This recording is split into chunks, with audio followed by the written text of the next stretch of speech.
Hey, you. Yeah, you. Did you know that every sign goes through 3 different stages of evolution? Hi, my name is Nicole. I am owner of Make Up Your Power Makeup and Tarot, and I'm going to go over the fire signs and the different stages of evolution that they go through. And maybe you can check it out for your sun, moon, and rising and see if this resonates with you. First, we will begin today's session with Aries, because why not? It is the god of war, it is the starter of the zodiac, it is fire, it is passion, it is determination. But for Aries, the first stage is the ram. And those influences are natural fighters, they are also very and overall conquerors. When being in the ram stage, it really does show potential possibilities. You know, like that fire burning from within. During this stage, the ram, quote unquote, can get into many, many fights that one feels that they must engage in that are not always victorious. But it's during this stage that one will start realizing the mass casualties that were involved in this. And with that comes where the Aries will reflect and be like, where was I irresponsible? Where may I have been reckless? As a natural born leader, I think that's pretty badass. At some point throughout the ram stage, there will show and come a time of loss, which leads me to the shepherd. In this stage of the Aries evolution, the shepherd in this stage will really bring the Aries sign to a point of really grasping the truth. One will begin to see how these rageful arguments just aren't worth it. So in this stage, comparable to the hermit, one will become going within, going inward. And then this is where the self-awareness will come to the forefront for the Aries in this stage of evolution. It's in this stage that you will turn from being the ram, which is like the fighter, to the shepherd, which is the turning point of introspection. And it's in this introspection that you start to see, that's right, your true potential, and how this potential actually lies in your passion of releasing the rage. Arr. Then we're at the final stage, which is the reborn sun stage. I myself am a fan of this stage because Aries being the first sign of the zodiac, which is also the first sign from winter's end coming into spring, winter being kind of hibernation time, a death of an old, a new beginning with the sun coming into a new. And it's truly with this culmination that a renewal actually happens. And me being a Scorpio sun, I am a huge fan of transformation, death and rebirth. Because by this point of being the reborn sun, we have now moved through the aggression, we have now completed our introspection, and now we're just ready to fly away and lead some shit. But we now lead in a way that is really showing our truest potential, which inevitably leads to an incredible transformation. So which stage do you feel that you're at as an Aries sun, moon, or rising? Let me know down below. Now, next up, kids, we are going to move on to Leo.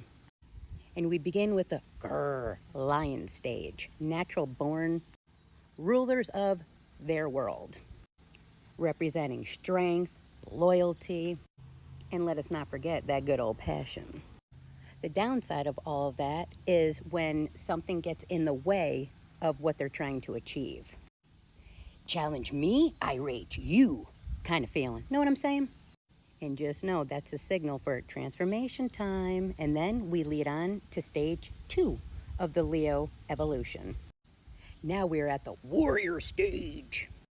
Now this stage for a Leo is, I must prove my worth, but to what price? And it's in this stage where Leos can end up taking on battles that they didn't really even choose. Loyalty to a fault. We can all resonate there. But let's just get down to the nitty-gritty. The underlining fear, you know what I'm saying? And that's good old Leo's just vanity, being vain, and also feeling like time will end up, they just won't be as important.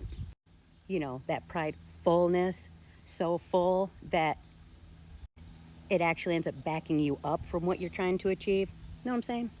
But that's all good and well because we still have stage 3. And it's in this stage where the king and the queen must commence.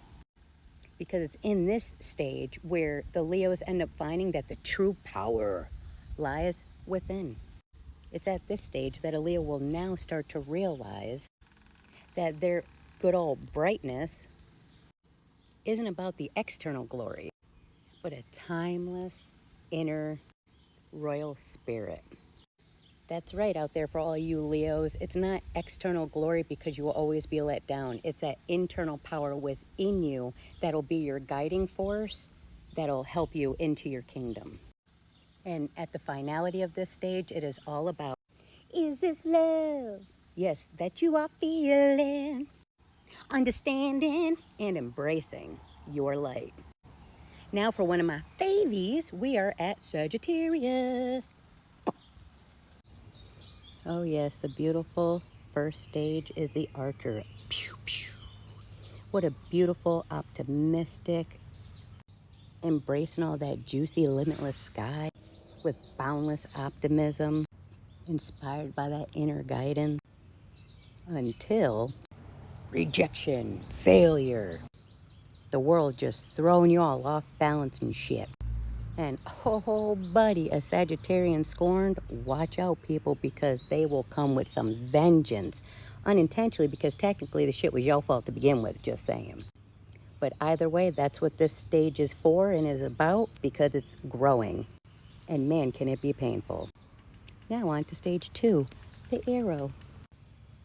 Now, when I think about this arrow, because it's no longer the archer, it's the arrow by itself, I think about where there is a sharpness, almost like a tunnel vision that kind of happens with Sagittarians. Like y'all determination is so sharp, but what are you aiming it towards? During this stage, we can kind of get thrown off kilt and be focused more on maybe a little bit of revenge, if we want to be true. A little, you got me, I'm going to get you. Maybe missing just a little bit of a broader perspective for your goals. But boom, just like an arrow goes up, it must come down. And that's when realization hits. You know what I'm talking about. The realization that the true success isn't just hitting any old target, but rather truly understanding the target's worth aiming for, because you are a beautiful spirit. And when people out there don't understand that, you will get detoured. Like in stage 1, but in stage 2, you'll start to understand that detour. And then comes in stage 3, the Centaur. Good old freedom and wisdom stage. Know what I'm talking about? Freedom. Freedom in what, you may ask? Oh, I will share that with you. Freedom in not giving a fuck what other people are doing towards you and just staying focused and in your divine light on what you're here meant to do. Y'all in this stage evolve into the type of beings that just personify that with strength and the true essence of freedom. This stage has a beautiful, beautiful transformation in overcoming those nasty little limitations that was put on you early in the young and achieving the fuck out of them goals with wisdom and grace. Stepping back into that guiding light that you have to share with the collective. So, do you have Sagittarius in your sun, moon, or rising? Feel free to check these out and see what stage that you may be resonating at this time, and know that you're never stuck, that there always is another stage of evolution. Please feel free to follow, like, comment, and share for more. Namaste, beautiful witches.